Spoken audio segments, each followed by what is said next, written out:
Baik, selamat pagi.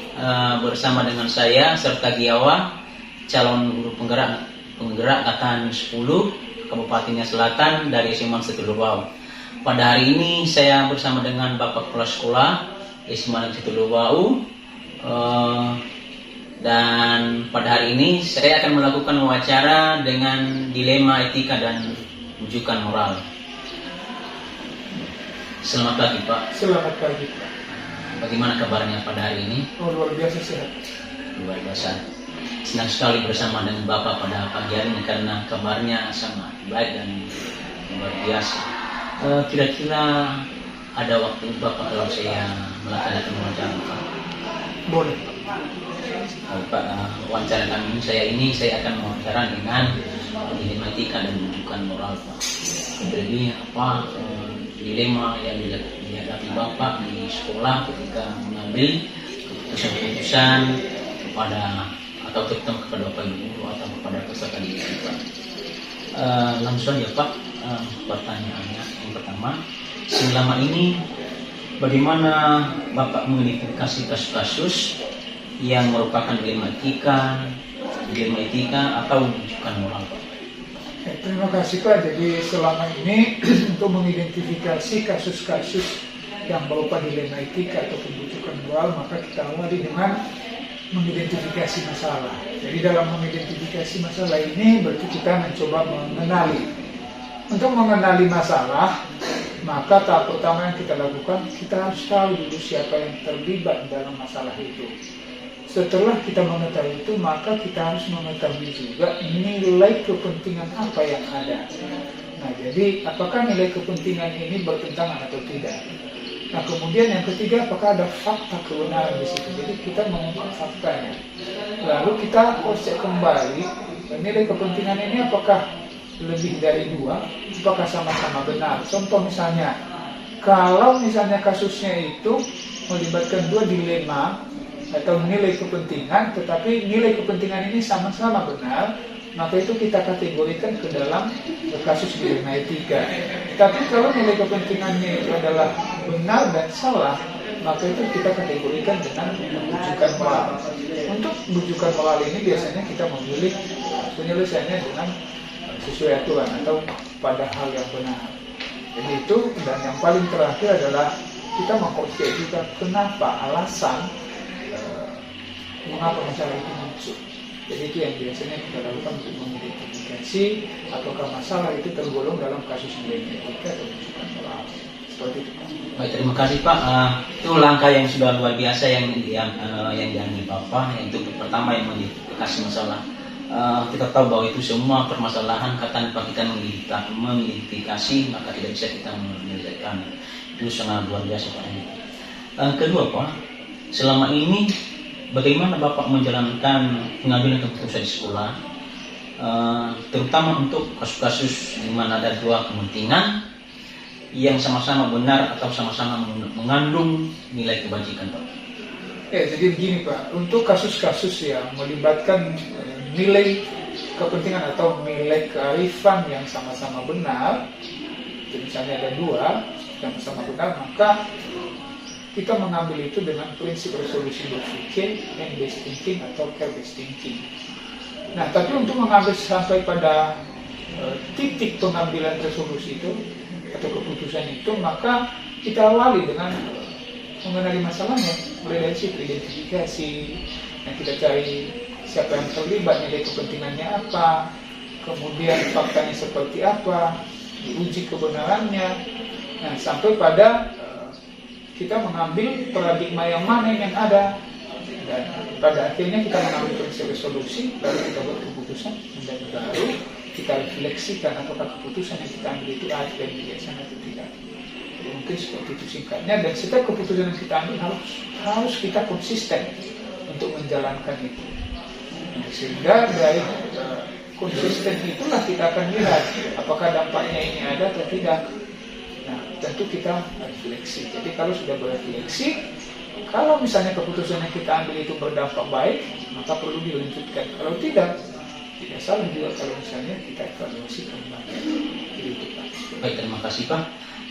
sangat menarik sekali dalam mengambil keputusan ini Pak. Yang pertama tadi yang disampaikan Bapak adalah sama seperti yang pertanyaan pertama, dan jawabannya akhirnya mengidentifikasi masalah, dan dalam pengambilan keputusan juga harus adalah konsisten. Itu ya Pak. Terima kasih.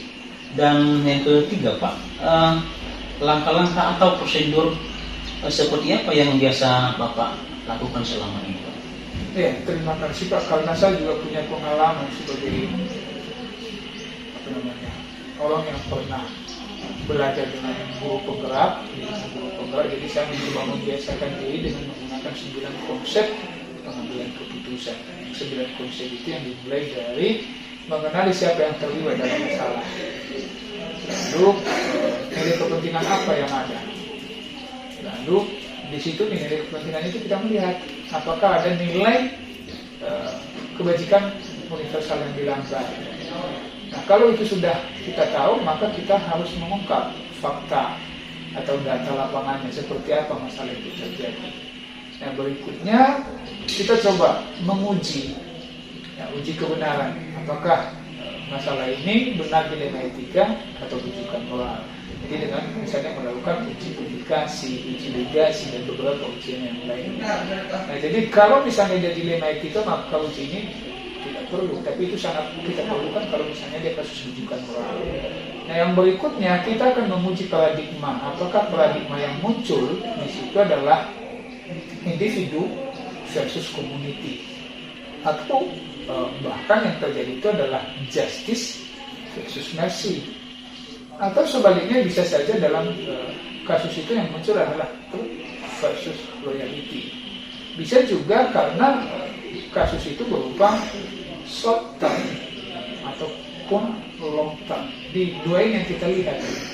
Jadi itu yang perlu kita lihat paradigmanya. Nah, setelah itu maka kita mengambil satu prinsip resolusi, prinsip berpikir.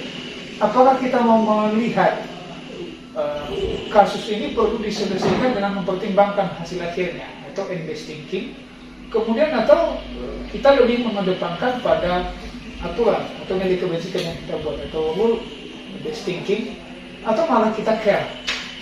Jadi ada care based thinking. Jadi tiga ini yang selalu kita pertimbangkan. Jadi kadang-kadang untuk kasus yang dilema etika ini malah kita pilih yang dua ini, end based thinking dan care-based thinking. Kenapa? Kadang-kadang kita akan melihat hasil yang lebih baik ketika saya mengambil satu keputusan ini seperti apa.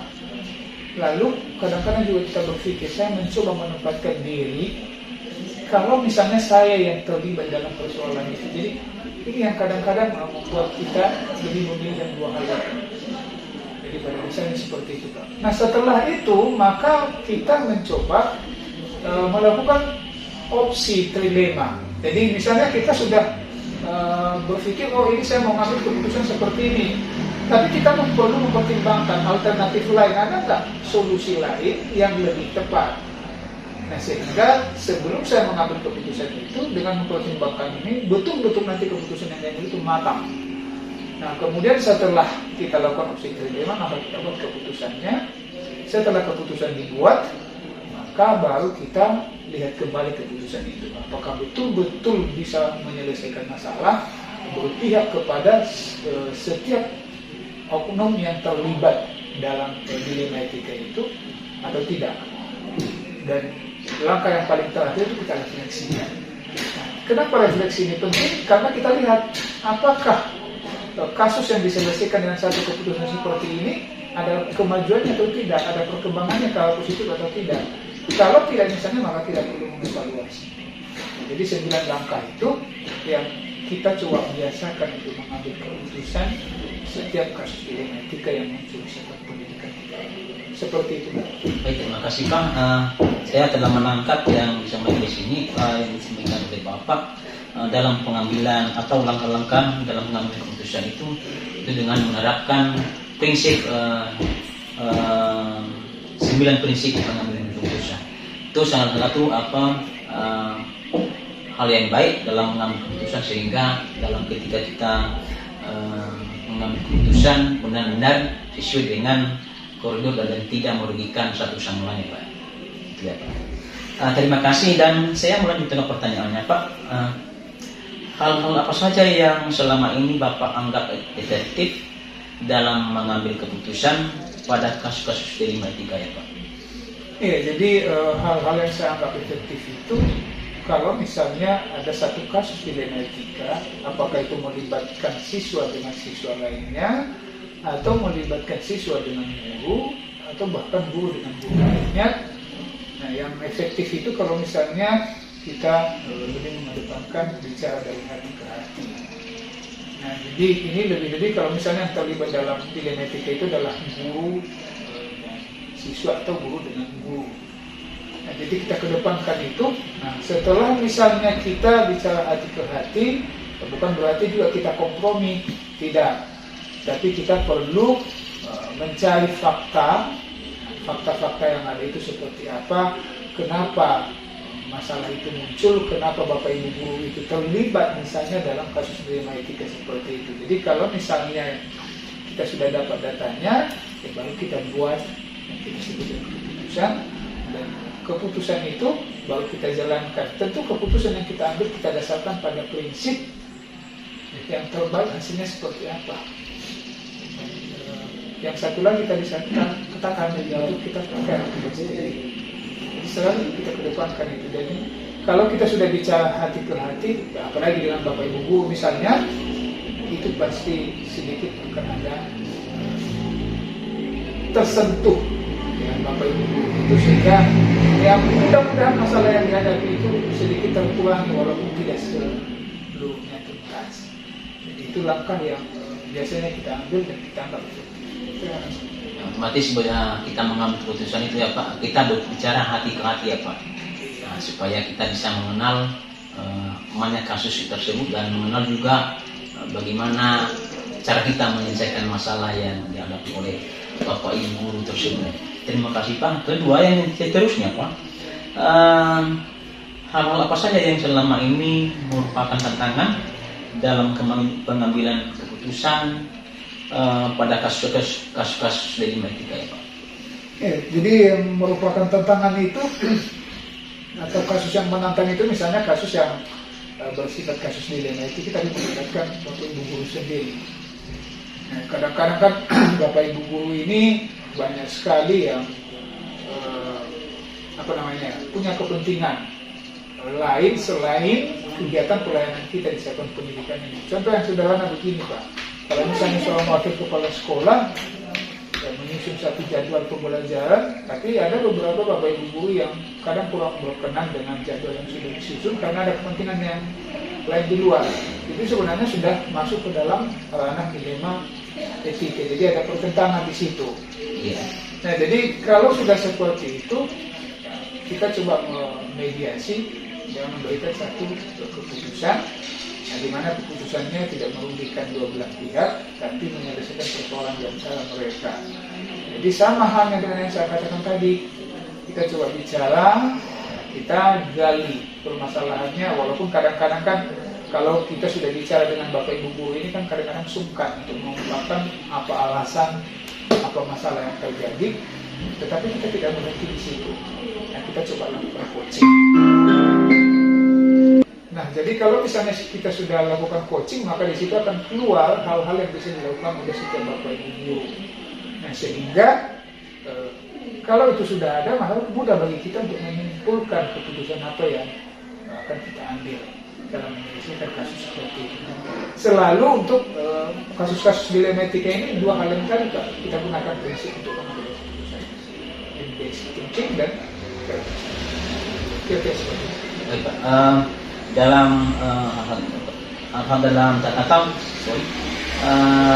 tantangan ini yang saya tangkap di sini Pak, yang langkah yang Bapak adalah kita melakukan coaching kepada Bapak Ibu yang bersangkutan supaya kita langsung menemukan sendiri jawaban-jawaban yang bisa menyelesaikan masalah-masalah yang kita hadapi, sehingga dirinya kita semakin tidak terbeban kepada diri kita masing-masing itu pada diri.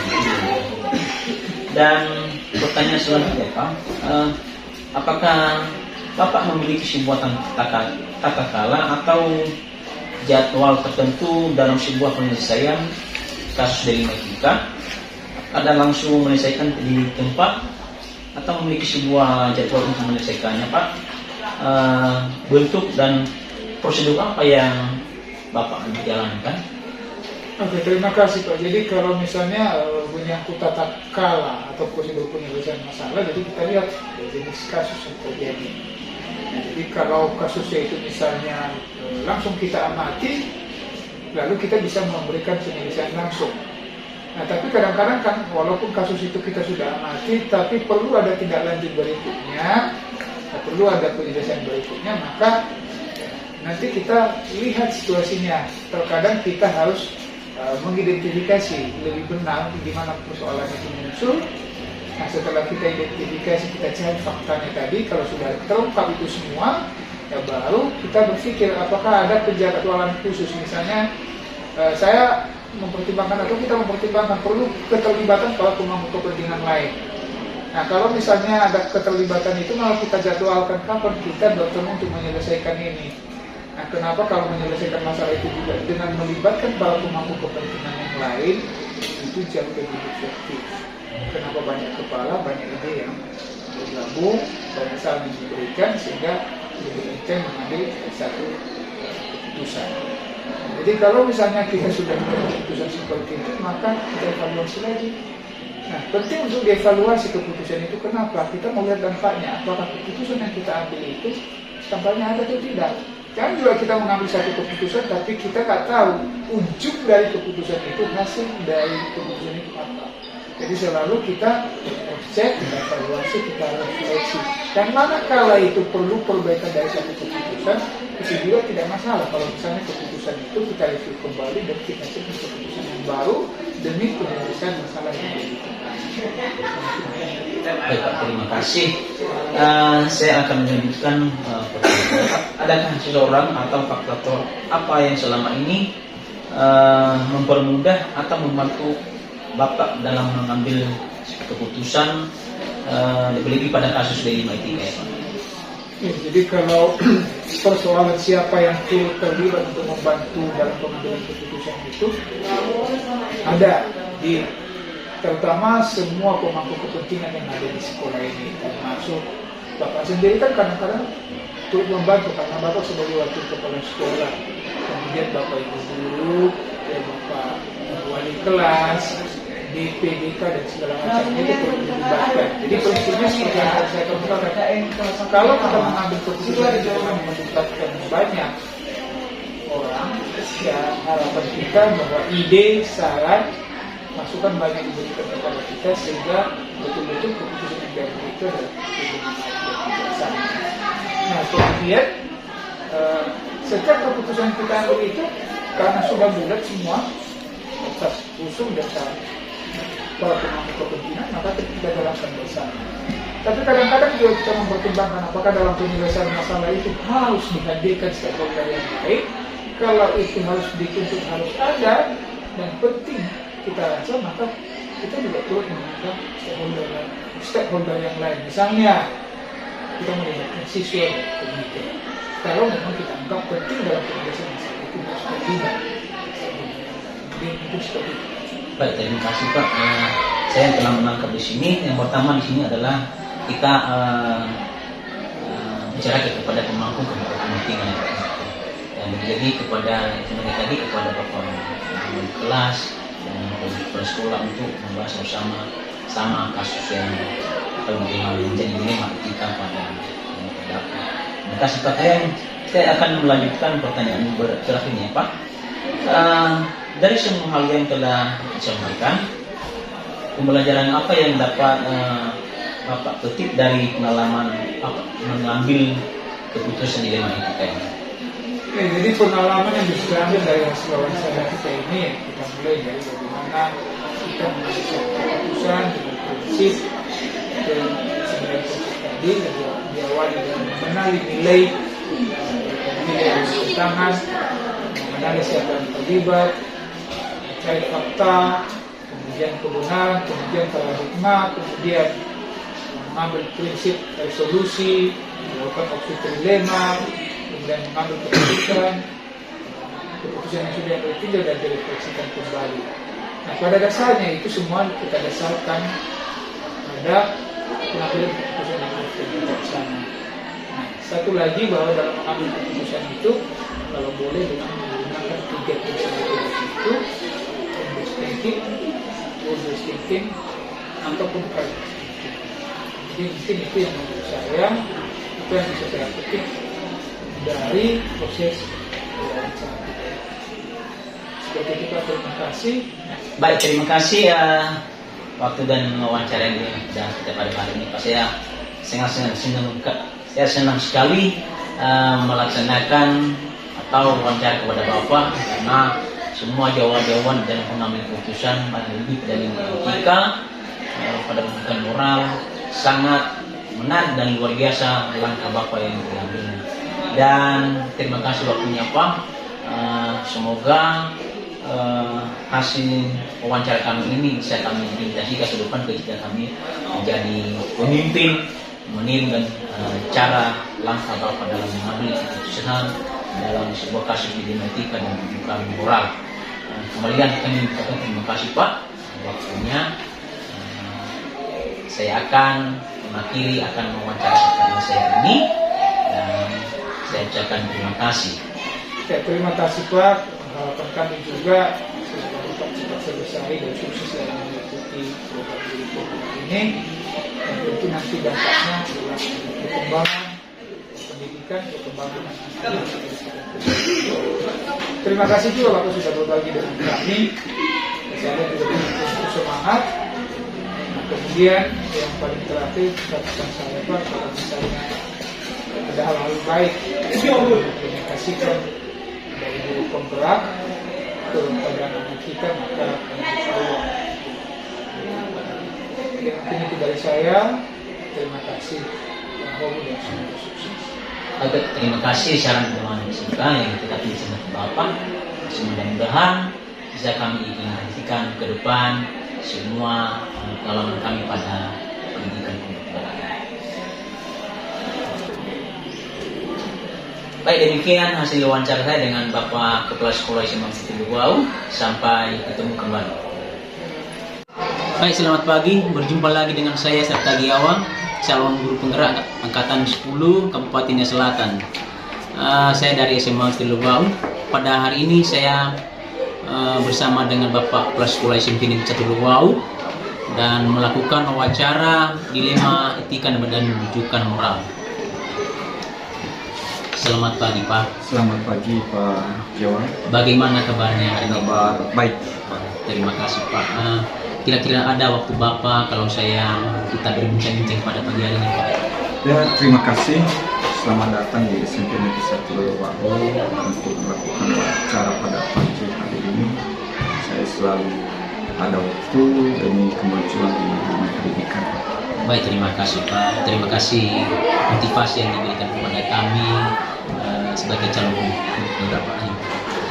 Langsung saja Pak, saya akan melaksanakan wawancara mengenai dilema etika dan rujukan moral. Yang pertama Pak, selama ini bagaimana Bapak mengidentifikasi kasus-kasus yang terjadi atau yang merupakan dilema etika atau rujukan moral? Baik, terima kasih Pak pertanyaannya. Selama ini untuk mengidentifikasi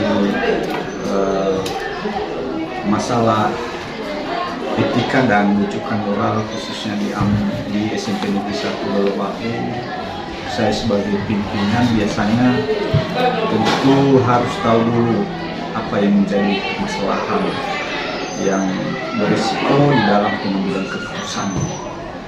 Tentu bagaimana cara saya untuk mengidentifikasinya, harus saya mengetahui dulu apa resiko terhadap keputusan itu, karena segala keputusan itu tentu tidak selamanya diterima baik oleh semua guru dan siswa. Jadi langkah yang saya ambil untuk mengidentifikasinya, pertama saya akan berkomunikasi dengan seluruh warga sekolah dan terutama para wakil kepala sekolah. Kira-kira kalau keputusannya saya ambil A, maka apa yang menjadi resiko, dan jika keputusannya B, maka apa kira-kira yang menjadi keputusannya. Tentu di dalam hal itu ada banyak yang juga menjadi resiko, bisa saja tidak diterima oleh seorang guru atau siswa maupun orang tua siswa. Kita akan mengambil resiko yang paling kecil, di mana ini adalah untuk menjaga semangat dan perasaan para kawan-kawan, teman guru, rekan guru, dan orang tua pun sekalipun di dalam permasalahan di luar sekolah. Terima kasih Pak. Baik Pak, terima kasih. Saya telah menangkap dan langkah-langkah atau mengidentifikasi kasus-kasus yang ini. Itu yang langkah pertama Bapak itu mengenal pertama masalah, itu yang terlebih dahulu, dan risiko-risiko pada keputusan yang jauh. Terima kasih Pak, itu langkah yang sangat bagus. Dan kedua Pak, saya akan melanjutkan pertanyaannya. Selama ini bagaimana Bapak menjalankan pengambilan keputusan di sekolah Anda atau di sekolah Bapak, terutama dalam kasus-kasus di mana ada dua kepentingan yang sama-sama benar dan sama-sama mengandung nilai kebajikan? Baik Pak, tentu di dalam mengambil keputusan itu tidak boleh kita mendengar sepihak. Yang pertama, langkah-langkah yang saya ambil adalah saya harus meminta ide, pendapat dari guru-guru, bisa saja dari guru yang terdekat dengan orang yang kita ambil sebuah keputusan. Dan setelah kita menyelidiki itu, maka langkah selanjutnya kita akan mengambil keputusan dengan meminta saran dan pendapat dari wakil kepala sekolah, para koordinator, dan lain sebagainya, sehingga dari berbagai pendapat tersebut kita bisa mengambil sedikit kesimpulan di dalam mengambil sebuah keputusan. Baik Pak, terima kasih. Otomatis yang dalam mengambil suatu kesimpulan, kalau keputusan pada suatu kasus yang diambil, otomatis kita Bapak Ibu bicarakan dengan wakil kepala sekolah dan guru ya Pak, supaya apa tujuannya itu Pak? Supaya lebih memahami atau sama-sama sesuai dengan koridor, tidak dalam artinya tidak merugikan satu sama lain. Ya. Baik Pak, terima kasih. Dan ketiga Pak, saya akan menanyakan kepada Bapak, langkah-langkah atau prosedur seperti apa yang biasa Bapak lakukan selama ini? Ya, prosedur selama ini semua kita didasari dengan evaluasi kinerja. Kalau di dalam mengambil keputusan dalam hal beban dan pekerjaan seorang guru, tentu apa yang menjadi hasil evaluasi dalam bulanan setiap bulan kita mengambil di rapat evaluasi sekolah, tentu kita mencari solusi bersama. Dalam mengambil kesimpulan itu, setelah kita meminta pendapat dari berbagai warga sekolah, maka kita mencari solusi bersama di dalam rapat evaluasi, dan yang kemudian nantinya di dalam rapat evaluasi itu kita bawa di dalam musyawarah tindakan apa yang kita ambil, sehingga dari hasil musyawarah tersebut bisa kita memutuskan bersama dan menjalankan bersama. Baik Pak, terima kasih. Itu langkah-langkah yang sangat tepat untuk menurut saya yang diambil oleh Bapak. Keempat Pak, pertanyaan yang saya ajukan kepada Bapak, hal-hal apa saja yang selama ini Bapak anggap efektif dalam mengambil keputusan pada kasus-kasus dilematika Pak? Yang paling efektif di dalam mengambil keputusan itu adalah pertama, kita harus mendasari semua kesepakatan bersama, ya. Harus kita mendasari apa yang menjadi keputusan bersama, dan setelah kita memutuskan bersama, tentu sebagai seorang manusia banyak yang menjadi kelemahan dan kendala. Artinya di situ sebagai seorang pimpinan harus membangun komunikasi di seluruh warga sekolah, sekalipun kepada siswa, seperti apapun kasusnya, yang harus berperan dalam menyelesaikan sebuah kasus tersebut. Artinya di situ di dalam pengambilan keputusan, kita harus membangun komunikasi antara pimpinan sekolah dan seluruh warga sekolah, sehingga sebagai pimpinan bisa tidak meragukan lagi di dalam mengambil sebuah keputusan yang baik dan tepat, walaupun itu nanti akhirnya resikonya tetap ada. Tetapi jelas kita harus mengambil risiko yang paling minim. Terima kasih. Baik, terima kasih. luar biasa jawaban Bapak dalam Bapak mengambil suatu keputusan yang dilema etika ini, Pak. Saya akan lanjutkan pertanyaan Pak. Hal-hal apa saja yang selama ini merupakan tantangan dalam mengambil keputusan pada kasus-kasus dilema etika? Ya, sebagai manusiawi, tantangan kita yang pertama adalah ego ya, masih dipelihara oleh kita masing-masing. Tentu biasanya 100 guru maka 100 problem yang kita hadapi, dan 1000 murid tentu saja 1000 juga sifat yang kita hadapi. Tentu kita mendapat tantangan di situ, di mana kesadaran akan pentingnya kesuksesan sebuah unit kerja yang bertujuan mensukseskan sebuah dunia pendidikan itu kurang, karena selalu mempertahankan ego dan tidak mau loyal dengan apa yang menjadi keputusan bersama. Baik, terima kasih Pak. Saya telah mengutip yang apa ini yang disampaikan Bapak pada tantangan ini adalah itu istilahnya kata-kata ego, dan semua juga manusia itu memiliki ego yang tinggi. Dan semoga juga dalam hal ini bisa memberikan manfaat yang baru dan lebih pada masalah-masalah di etika yang tentunya. Dan saya akan melanjutkan pertanyaannya, Pak. Apakah Bapak memiliki sebuah tata cara atau jadwal tertentu dalam sebuah penyelesaian kasus dilema etika?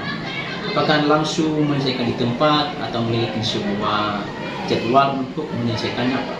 Dan bentuk apa, prosedur seperti apa yang Bapak jalankan? Baik, kalau kita di dalam sebuah masalah dilema etika ini dan dalam sebuah unit kerja, kita tidak memiliki jadwal ya. Tetapi kebanyakan ini di dalam penyelesaian ini terjadi pada saat hal-hal dalam sebuah keputusan, terutama di dalam diawali dalam kegiatan-kegiatan semester, dalam pembagian tugas, dalam pembentukan panitia dan lain sebagainya. Artinya di situ kita tidak terjadwal dalam penyelesaiannya, artinya itu situasional di dalam mengambil sebuah keputusan. Hanya saja di dalam penyelesaian ini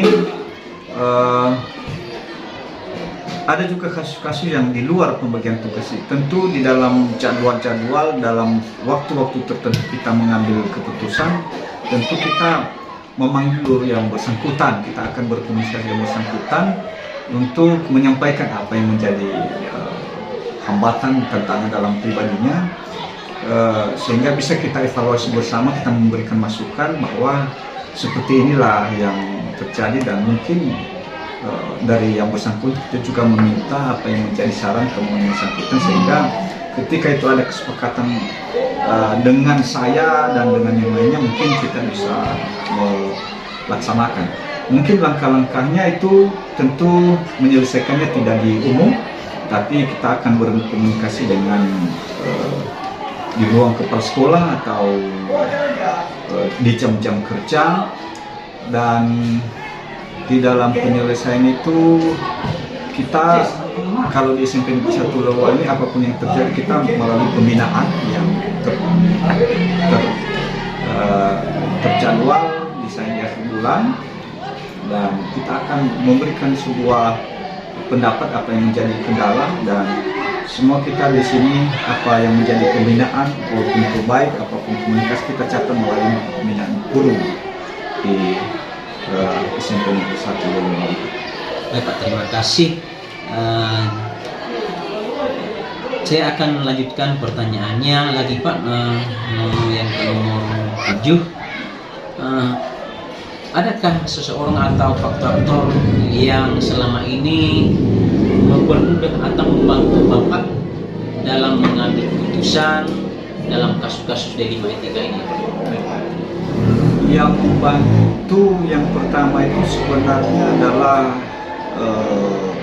tentu pendapat dari para pimpinan di sini, terutama di dalam pengambilan keputusan ini yang diawali dengan tingkat dan tahapan penyelesaian kasus apapun di sekolah ini. Kalau dari siswa, maka tingkat penyelesaian itu kita mulai dari guru mata pelajaran, kemudian ke wali kelas, dan kemudian ke koordinator, dan bisa masuk ke PKS kesiswaan, dan sekaligus bersama dengan guru BK kita. Di sini kita ada guru BK 3 orang, dan terakhir ketika misalnya itu semua sudah dijalani tahapan-tahapan itu, maka kita langsung sebagai pimpinan untuk melihat langsung, mengidentifikasi langsung apa kira-kira pokok permasalahan, dan di situ kita mengambil keputusan bersama dengan orang tua siswa kalau misalnya di tingkat siswa. Tetapi kalau di tingkat guru, kita selalu berkomunikasi dengan para wakil kepala sekolah, kita duduk bersama, dan biasanya itu kami memulai dengan briefing apa perkembangan yang ada, sehingga di dalam warga sekolah itu tidak ada sentimen bangun kubu, sehingga mampu kita menyelesaikan bersama. Terima kasih Pak. Saya telah menangkap dan disampaikan Bapak. Salah satu yang yang memberikan membantu Bapak dalam menyelesaikan kasus dilematika ini adalah yang saya ambil terakhir aja dengan komunikasi kepada wakil-wakil kepala sekolah dan unsur yang kepentingan supaya permasalahan yang dihadapi atau dilema etika yang kita hadapi terus selesaikan dengan baik tanpa merugikan satu sama lain. Luar biasa. Dan pertanyaan terakhir Pak yang nomor 8, dari semua hal yang telah disampaikan, pembelajaran apa yang Bapak dapatkan atau petik dari pengalaman Bapak mengambil keputusan dilema etika ini? Pembelajaran yang saya petik dalam pembelajaran dilema etika ini adalah dalam sebuah mengambil keputusan yang paling mendasari adalah komunikasi yang baik antara semua warga sekolah dan jajaran, termasuk para pimpinan warga sekolah. Tidak boleh mengambil sebuah keputusan yang tunggal, tentu harus ada kerjasama, karena kita sebagai orang Nias tentu kita harus menghormati yang namanya budaya kerjasama dan gotong royong, sehingga apapun itu semua beban tidak dipikul oleh satu orang, maka kita akan menanggung bersama apa yang menjadi risiko ketika itu di dalam penyelesaian kita melibatkan semua warga sekolah. Jadi dalam ini sebagai pimpinan tidak boleh mengambil sebuah keputusan yang salah, mengambil keputusan tunggal, tapi ketika kita ambil bersama keputusan bersama, maka resikonya tentu menjadi baik. Terima kasih Pak Jawa. Baik Pak, terima kasih jawaban yang luar biasa dalam hal ini, dalam mengambil suatu atau pembelajaran yang diambil Bapak oleh pada kasus dilema etika ini. Terima kasih Pak waktunya kepada saya atas wawancara yang saya lakukan pada kasus dilema etika dan Pak. Terima kasih Pak Jawa, sukses selalu, semoga menjadi guru yang baik dan luar biasa. Terima kasih Pak.